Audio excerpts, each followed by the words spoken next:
on the app, on your smart speaker, on Twitter, YouTube, Twitch.tv, and Facebook. Sportscast World Cup coverage. Analyze and preview all the games of the World Cup here on the Sportscast. Sportscast World Cup coverage. And here's your host, Santiago Leon.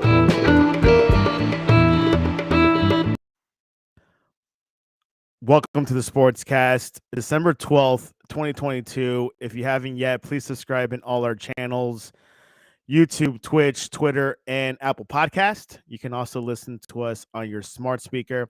If you're listening on Apple Podcast, please leave a rating and a review. It will help us out tremendously. We're also on online radio 24/7. Visit our website, thesportscast.net, and also on Twitter, thesportscast1, and on Instagram as well. And check us out in our app, the Sportscast for iOS. The quarterfinals are over, now into the final four, like we say here in America. The World Cup Semifinals is here. And join us, it's been a week, Hal Phillips, author of Generation Zero. Welcome back to the Sportscast. Thank you, Santi. Good to be here. Yes, I want to start off with remembering Grant Wall. He is a soccer journalist. I've been following him for over 10 years. He is the premier, I would say. He died in Qatar on Friday during the Argentina-Holland match. And it was a surprise for everyone. We're still gathering what happened, but I know that Hal got interviewed by Grant, which is how I got to know Hal through Grant's podcast. But Hal, can you tell us your memories with him?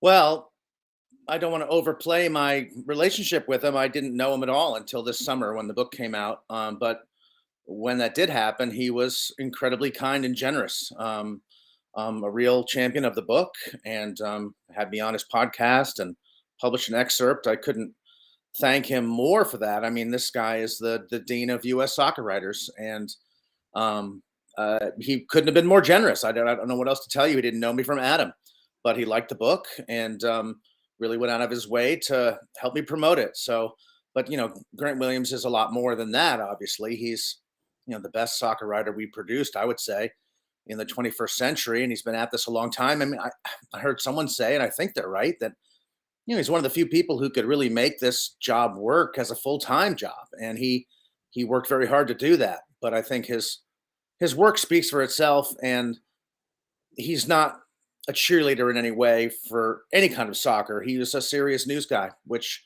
you could tell from the way he covered the Qatar World Cup, from the way he has talked about women's soccer in the same breath as men's soccer, always and consistently.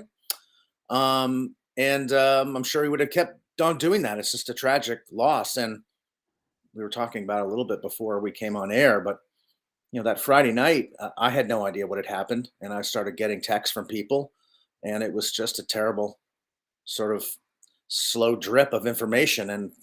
But we can talk about, the conspiracy theories surrounding it, but it was a very weird business when something like that happens. And I was, of course, watching the game like everyone else, the Netherlands-Argentina quarter, during the overtime of which this all went down. So it was a terrible, terrible business. Yeah, I found out on Friday through one of my WhatsApp groups, and one guy just broke it. And I was like, I really thought it was a joke or something, and it wasn't. And there was, more stuff was coming out, but prayers and all prayers to his family, and rest in peace. Let's start off with France versus England. A tight match. It was the heavyweights of all the quarterfinals. France beat England 2-1. France broke the deadlock in the 17th minute through Tchouameni's long-range strike into the bottom corner, which was a beautiful goal, actually. England made a bright start to the second half, though, and were awarded a penalty after Saka was tripped and Kane fired it in the back of the net. Giroud restored France's lead, made it 2-1 in the 78th minute with a header from close range. And the Three Lions had another chance to equalize through a penalty, but Kane shot it over the bar, reminded me of Roberto Baggio back in the World Cup in USA. But what were your thoughts over this match, Hal? Well, I'm a Spurs fan, so I felt bad for Harry Kane, and I put up my favorite Tottenham beanie. You can see over my shoulder here, just to support him in his time of need.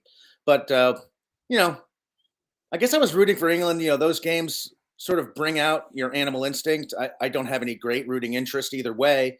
But as the game went on, I could tell I just wanted England to win. France has had a good run. It's time for someone else maybe to step up and try to win a World Cup. The English are as qualified as anybody else. But France essentially won this game and may win a second consecutive World Cup, not with its B team, but without five incredibly important and star-studded starters. What they have done with a midfield that I don't think anybody following the game in a cursory way would even recognize. They are going to maybe win two in a row, and they're certainly favored to do so. It was a very, very tight game, though, and I feel bad for Kane. It's difficult to take two penalties in a game. I've had to do it. You don't know quite what to do. I've certainly never done it against the goalkeeper that you've been training with on your club for 10 years. That must have been even weirder for him to try and do it twice. But one thing we can say for sure is that the English have found a new way to lose on penalties. Yeah, I totally agree with that. I think what I would have done different, and hopefully other teams will do, is if you have two penalties, have your number one penalty taker do it, and then if it's after, have your other striker do it, like Foden or something like that, because I think the psychology behind it gets a little bit iffy. And of course, these goalkeepers know they have these sheets of the the probability of where that penalty kick will go, left or right or down the middle, the Palenka, which now they're showing it on TV. I remember how they would not show it. It would be a little bit too controversial, but now they're showing it in almost every broadcast. But this France team, Wait, what Panenka aren't they showing? Oh, no. Well, like now before, the broadcast will never show that chart of where the Oh, taker was shoot. It's like, okay, it's like you see all like the little green squares and the red squares where they got missed or they got blocked or whatever. And it was like, I can't remember.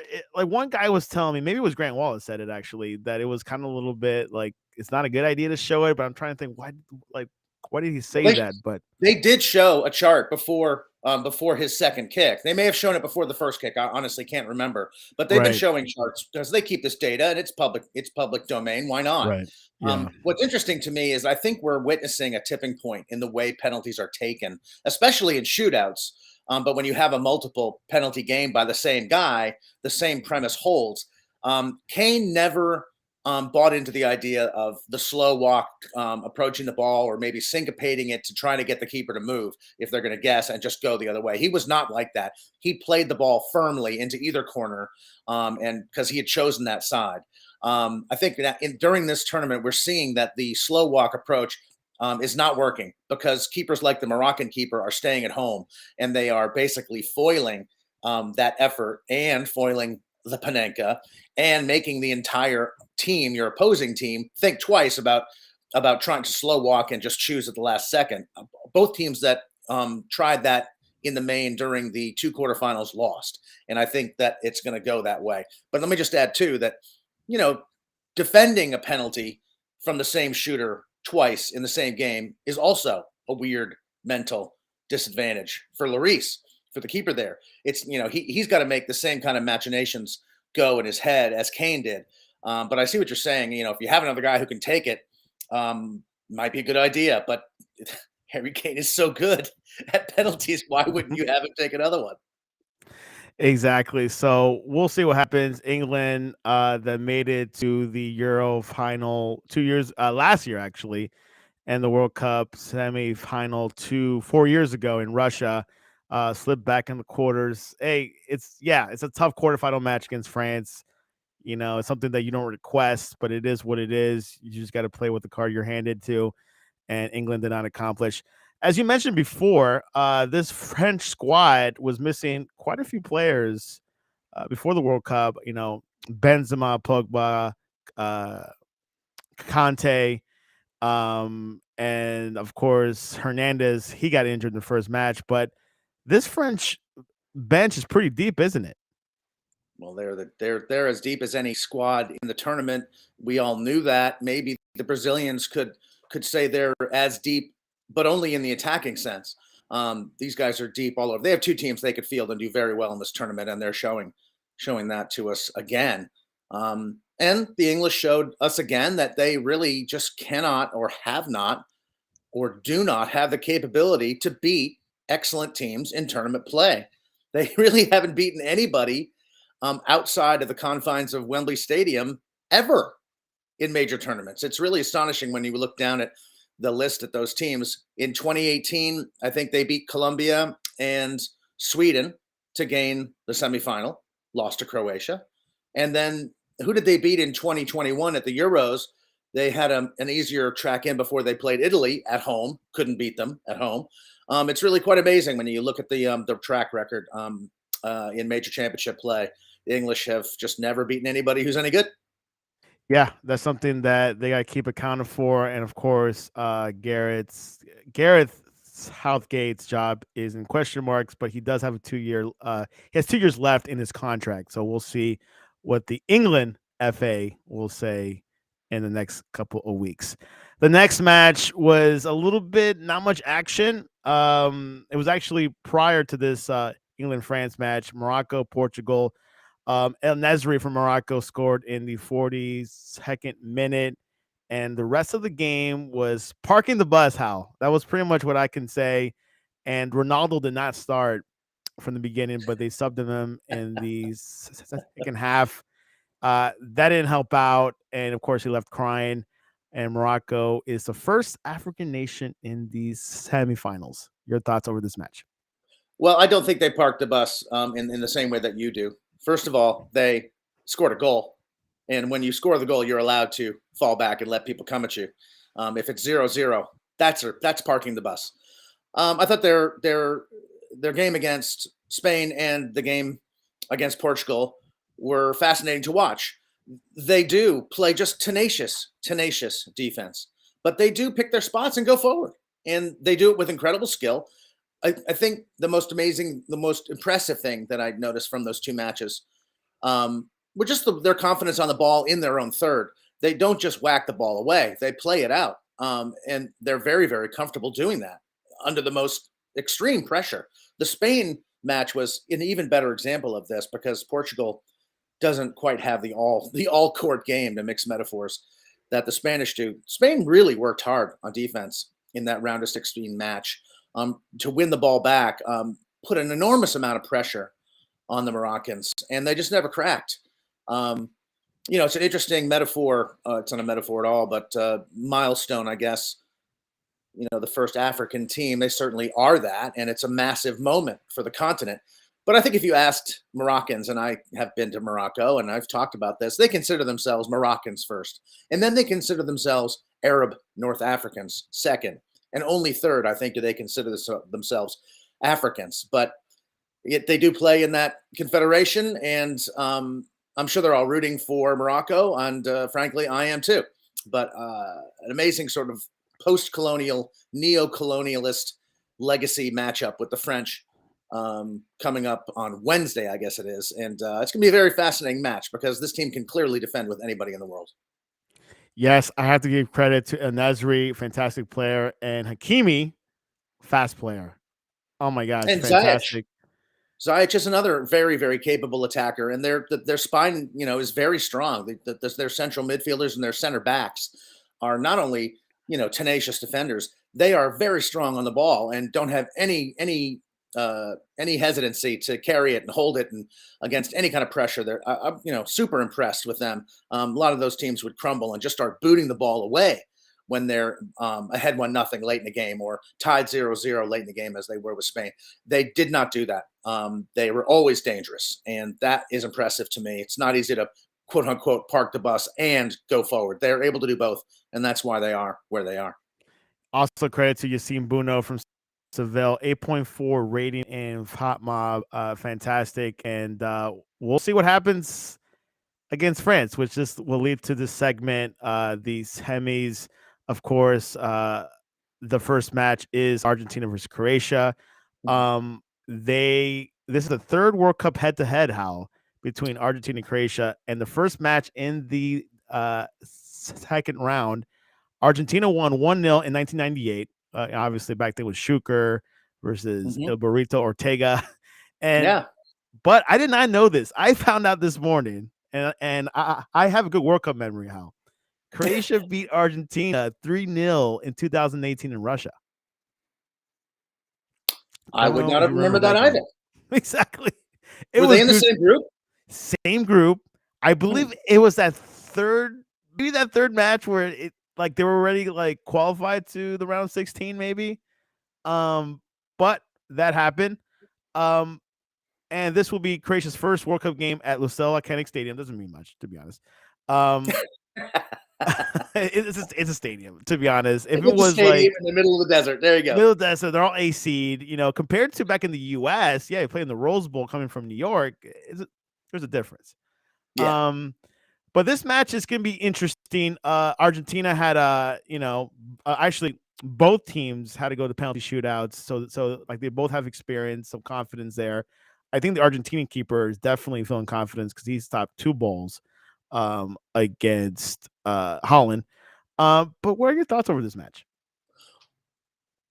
Well, I think it's always important to, when you're watching a major tournament play out, is to keep an eye on the teams that get better as the tournament goes on. Certainly Argentina has done that. Their first game was terrible. And we've talked about it. And I guess there's no point in talking about it anymore because it's pretty meaningless. They lost to the Saudis, but so what? They have gotten a little bit better in every match. And I don't want to obscure the bulk of their performance against the Dutch, which, allowed them to be up 2 goals with 10 minutes to play. They played a very cagey and ruthless match. Wow, that was the most ill-tempered match of the tournament, and it was fascinating to watch it. I've never seen a bench react the way the Dutch bench reacted when I think it was Otamendi fired that ball, off the pitch into the bench area of the Dutch. They got up and came off that bench like it was a bench clearing brawl in the NBA or something like that. That was amazing response. I've never seen that. So we've all seen the pictures of the Argentinians goofing on the Dutch when they won the penalty kick. That was more classy behavior from the Argentinian players. But anyway, the Argentinians they're not a perfect team. They are riddled with deficiencies, but I do believe they have gotten better and better as this tournament has gone on. So I think that bodes well for him. But what we know about the Croatians is they do this all the time. They start a little slow. They get their shit together, if you will, and then they start reeling off victories. You can't put them away. They're getting better too. So something's got to give in this semifinal. And anyone who bets against the Croatians because they're not a name is just being foolish at this point. They win games with alarming consistency in these tournaments, and they're a complete team. I think the Argentinians are more a complete team than we want to give them credit for. Emotionally, might be a little immature, but as a collection of talent, they are getting better and they're pretty strong. They really do miss Lo Celso, though. If they had him playing on the left side of midfield behind their attacking troika, I think they'd be a little more dangerous. But Messi's healthy. They've got these young studs to complement them. Otamendi, I think, is just an accident waiting to happen. He's another one of these 35-year-old center backs. This tournament seems to feature a ton of them. Vertonghen and Alderweireld for Belgium. They as soon as you saw that, I was like, well, how can this team be any good if they can't find a center back, younger than either of these two? Silva was caught out, against the Croatians many times.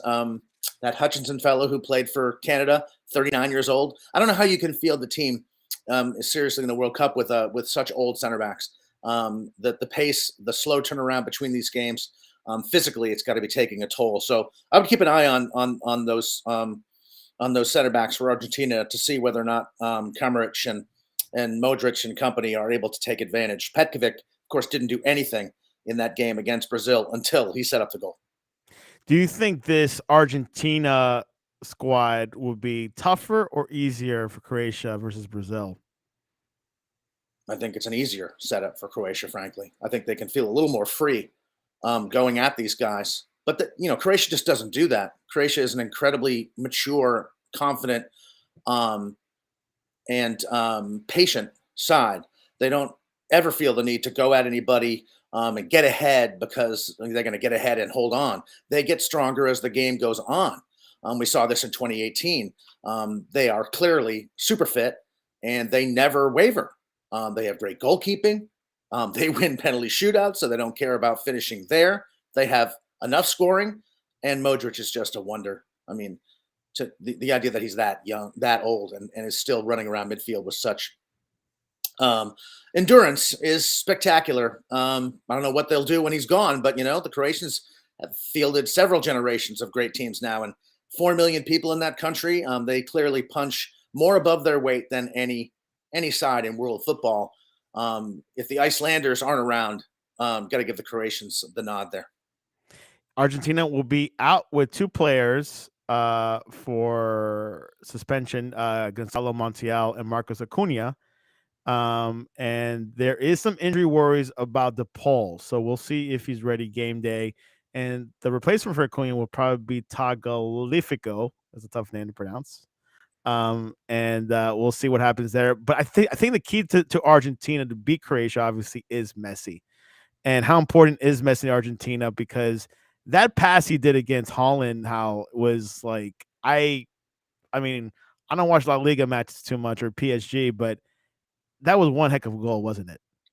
It was beautiful, and let's give credit where it is entirely due. Taking that ball with a touch from Messi in that spot, running on goal at that angle was incredibly difficult, and he took it and finished it so beautifully. They have these abilities to slice you open, but they haven't blown anybody out in this tournament. They have flaws themselves. They I mean, I'm not going to go ahead and if I had to lay money on this game, I wouldn't lay it on Argentina. Look at 2 of the 4 semifinalists we have. No one would have picked either one of them to be anywhere near these matches. So I'm excited to see the match. I think it's going to be an amazing matchup. I hadn't thought back to just what kind of history they have between the 2 of them. That's really fun. Yeah. Maybe you can work up some bad blood against Croatia with that many matches. They can do it against the Dutch. Hopefully they'll do it against the Croatians too, because that's good for the neutrals. And like the time they faced in 2018 was match number 2 in their group. So that Okay. was kind of interesting. We'll see if that might repeat this time around. France versus Morocco. France high-powered offense, Morocco high-powered defense and goalkeeping. France has no injury issues, no suspension issues. And also Morocco is fresh. Their striker Walid Shadira has 2 yellow cards. But this squad, this match is going to be interesting. High-powered offense. So far, France hasn't had problems scoring goals. We saw a little bit more of Chouamani last match. Giroud scoring. No Mbappe score last match. We'll see if it changes. But this might be. Will this be close, or is this going to be a blowout by France? Well, we don't know, of course. That's why we watch. But I suppose if we include players that didn't participate in the quarterfinal because of injury from France, those half dozen studs, we should include Mbappe, who did absolutely nothing against the English. He was not dangerous, and he's due to be dangerous. And I'm not sure whether the Moroccans will man mark him like Walker did for the English very effectively. I guess if I was being pushed for a prediction, I would expect the French to blow them out. I think that if they get ahead in this game, the Moroccans are going to have to do something they're not comfortable doing, which is come out of their shell a little bit and go forward. And when you do that against someone like Mbappe and someone trailing a play and a finisher like Giroud, that's trouble. And at this point, Moroccans have had an incredible run. They're probably exhausted. They're not as deep as the French. And it wouldn't surprise me if this game got out of hand. Although I'm not predicting that it will. But if there's a 3-0 scoreline for either of these semifinals, I would choose France and Morocco. Yeah, this might be the most predictable match, I would say. The other one, Argentina Croatia, might be closer. That's my prediction, not ours, but mine at least. But we'll see what happens. Before we head into final predictions, Hal, there was a story this past weekend, yesterday actually, about Gio Reyna and Berhalter. Berhalter was at this leadership conference, and he talked about there was one player that was having issues. He said one of the quote unquote, he says one of the 26 players that stood out. As a staff, we sat together in for hours deliberating what we were going to with this player. We were ready to book a plane ticket home. That how extreme it was, and it came down to we're going to have one conversation with them, and part of our conversation was how we're going to behave from here out. There aren't going to be any more infractions, quote by Berhalter. And then there was an article later on that night from the Athletic from Paul Ternero, and he said that it was Gio Reyna who showed lack of effort in training prior to the opening match of the tournament. There was also a friendly with a Qatari club named Al Gharafa, and there was just lack of effort, lack of intensity. And also heard that some of the players were talking, hey, man, snap out of it. And apparently Reyna was down because he knew he wasn't going to start against Wales. So there was some little bit of friction there. Friction there between the coach and Gio Reyna, and that's why everyone was asking, "Where's Gio Reyna?" Almost every match, everyone was asking about Gio Reyna. So I guess the answers are filtering. But what was your thoughts over last night's story? Well, we spoke about this, I think, the last time we potted together, Santi, because we were talking about how Eric Winalda had come on saying that had gone public with conversations with Claudio Reyna about how he was upset that Berhalter had basically asked the player to feign an injury to explain why he wasn't playing. Winalda has since retracted all of that. And here we are in a situation where clearly there was some, I'm going to call it misbehavior. Because if you show up at the World Cup and dog it, because you're not starting a game, I call that misbehavior. But the people who want to get rid of Greg Berhalter are determined, to take Gio's side and say that the two players that did approach Reyna apparently were Yedlin and Aaron Long. But apparently those players aren't good enough. They're MLS players, so of course they can't complain. They just have to let the star child do whatever he wants. It certainly explains a lot, doesn't it? I think that it wouldn't surprise us. It wouldn't have surprised us if Berhalter had decided not to start him in the Wales game. The guy is coming off injury. He's not been in the cycle like others had because of those injuries. And we know Berhalter, he has this set team that he likes to play, and that's the way he started. But it was the reaction to this that was really the root of this problem.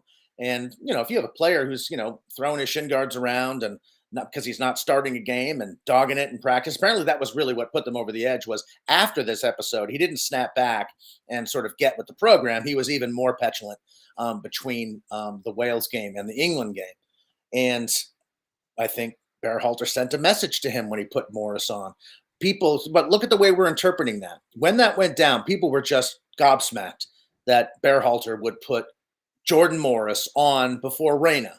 Well, now we know why. And it makes perfect sense if you are a coach and you're trying to maintain a, esprit de corps at a tournament, not over the course of a year, but at a tournament. His behavior makes logical sense to me. And I think the team backed him, is what the impression I got from the reporting. Wasn't just Yedlin and Long. It was the entire team that made him actually take ownership of that in front of, he tried to issue an apology and they pushed it. They said, well, what the fuck, dude? Why did this even happen? They pressed him on it, which is what a team does when they are annoyed that he's been dogging it at the World Cup because he's not playing as much as he'd like. Look, the guy's 19. I don't think that we can expect incredibly mature behavior from any 19-year-old. I will go on record and say right now that I'm not prepared to defend 90% of what I did as a 19-year-old. But it sure explains a lot to me. And to watch the Berhalter haters out there try to make sense of this and argue that he should step down now because he betrayed the players' confidence and threw him under the bus. It's just ridiculous. I'm no great lover of Greg Berhalter, but I mean, how can you interpret it that way? Yeah, this will definitely prompt to maybe perhaps decisions to, if Berhalter will stay or not for the U.S. manager coach. So we'll see what happens. I think it was kind of surprising. Well, not surprising because it was always like every match I would hear fans talk about, where's Gio? Where's Gio? Put Gio in, and he played very few. I think he played for like 10 to 20 minutes. It wasn't that much in all the three matches. So Well, he played 7 minutes against England, which was obviously just token. Or was it against? No, it was against Iran. But then he played the entire second half against the Dutch. So it wasn't like he didn't play at all. And that again, that at least makes more sense in the context of this situation. To throw him on for a half an hour or a second half against the Dutch, if there was nothing going on like this behind the scenes, would make no sense to me at all. And that's where we all were until this story broke and essentially explained everything I need to know about what happened. from, yeah. Go ahead. From this point, do you think Berhalter will be back or not? I couldn't begin to say. I think that if you're the Federation, his situation is probably a lot stronger. It seems clear that this was an off the record discussion that someone went public with at this conference. That can happen, but it's not like he named the guy. Someone else came in and named Claudio, Gio Reyna for Berhalter. He didn't. He didn't do it. He tried to. I sound like a Berhalter defender. I want Berhalter to come to his senses and recognize that 2 cycles is a very difficult ask of any manager, and certainly one who has so little experience as Berhalter. If he did such a great job, he should go and reap the benefits of that job by fielding one of the many offers I'm sure that he's had dealt to him. And he should go to get on with his life. I would like if you're going to play it, close to the vest, I would like the Federation to bring in a European name, because clearly that is the kind of manager who will speak best to our stars, who will be able to instill a little more strategic thought and tactical thought to their games. They'll see it as a value add. And look, if things don't go well, I guess we're hosting the Copa America in 2024. We haven't talked about that, but that looks like it's going to happen. That's the perfect benchmark for someone like, Pochettino. I'm a Tottenham guy. I think he could be a wonderful hire. Give him 2 years. And if it works out, you keep him on for the World Cup. But suppose it doesn't go well. Suppose we get run out of the Copa America in 2 years. Well, then you go and get Jesse Marsch, because he will have been fired by Leeds by that time, and you can go with an American. But there's no law that says you can't finesse this situation. But if Berhalter stays, there's no finessing. It'll be very difficult to get rid of him. Something will have to go very wrong, because if suppose he gets to the final of the Copa America, then you can't fire him. You can't. That is a benchmark, which, there is rumors, Copa America, well, strong rumors, let's just say, that it will be coming to the States. I believe Ecuador pulled out. Your thoughts on that? You think that's going to be a smart move? I bet. I think it's essential that that the Americans participate in the Copa, not just in 2024, but going forward. Because of CONCACAF, both the U.S. and Mexico have trouble fielding strong opponents between World Cups. Our Gold Cup just doesn't have the drawing power of, I should say, the competitive dynamic of a European Championship or a Copa America. You need to be involved with those just to play the matches against quality opponents. The problem is we actually play pretty well against South American sides. For whatever reason, we do. We play terribly against European sides. We really need more high-profile games against European sides, but there's really no good way to do that when the international calendar has been stacked the way it has been stacked, with Nations League matches and CONCACAF Gold Cup matches and now Copa America matches. There's just, those are friendlies when you get a European game, and we need more of those, and they're not inviting us to the next European Championship, that's for sure. Yeah, and especially their Nations League puts them with less friendly opportunities. So it should be interesting what happens. Late breaking news, Hal. Right during the show, Gio Reyna releases a statement, I believe, on his Instagram. Let me pull this up. He said, "I hope not to comment. Excuse me. I hope not comment on matters at the World Cup. It is my belief that things that happen in a team setting ought to remain private. That being said, statements have been made that reflect on my professionalism and character, so I feel the need to make a brief statement. Just before the World Cup, Coach Berhalter told me that my role at the tournament will be very limited. I was devastated. I am someone who plays with pride and passion. Soccer is my life, and I believe in my abilities. I fully expected and desperately wanted to contribute to the play of talented group as we try to make a statement at the World Cup. I am a very emotional person, and I fully acknowledge that I let my emotions get the best of me and affect my training and behavior for a few days after learning about my limited role. I apologize to my teammates and coach for this, and I was told I was forgiven. Therefore, I shook off my disappointment and gave everything I had on and off the field. I am disappointed that there is continuing coverage of this matter, as well as some highly fictionalized versions of events. Interesting. And extremely surprised that anyone on the U.S. men's team staff would contribute to it. Coach Bullhalter has always said that issues that arise with the team will stay in-house, in quotations, so we can focus on team unity and progress. I love my team. I love representing my country, and I'm focusing now only on improving and growing as a soccer player and a person. I hope that going forward, each person involved in U.S. soccer focuses only on what is in the best interest of the men's national team so we can enjoy great success at the World Cup in 2026. So there you have it. He said limited role got him upset. Your thoughts on this statement, Hal? Well, so in my real life, Santi, I run a media company, Mandarin Media. It's called. We do strategic PR, and this is a very strategic piece of PR. Note the very subtle deflections in this comment. It's not that he was told that he was not going to start against Wales. That's what has been reported. It was that his role would be limited throughout the competition, and that's what made him upset. I don't even know if a Berhalter hater would think that Berhalter would be so stupid as to tell any player that they weren't going to play, that your role is going to be limited, no matter what happens. And even after all of this did happen, he started him and played him for 45 minutes in the second half of their only knockout round game. So that doesn't strike me as a truthful sort of statement on Reyna's part.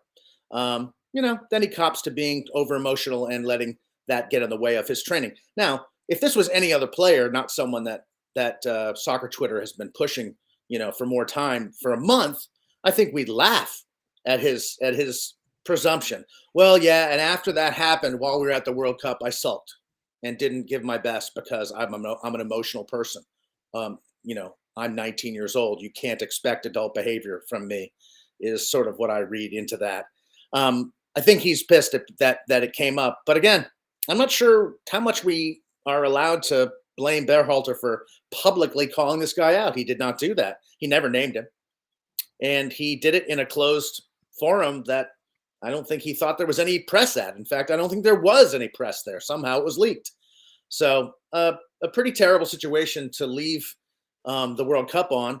And I don't know. What do you think? Am I reading too much into it? Am I too much of a Berhalter supporter? You're right on it. I mean, should a coach tell a player that, hey, your role's gonna be limited before the World Cup? I mean, things could change in the training. How, like, hey, wow, you look great. I mean, you've been having a fantastic performance. The field of practice, but how many coaches or how many international coaches before the World Cup tells, hey, you're gonna have a limited role? I don't don't know. think, but that's just it, Santi. I don't think that he said that. I think he said we're not starting you against Wales. Yeah, pretty much. And now the pivot, once all of this has gone down and you throw your shin guards and pout, then what is said or what he's claiming was said to him is you're not, your role is going to be limited throughout the World Cup. No coach is ever going to say that. You're exactly right. And I don't believe he did say it.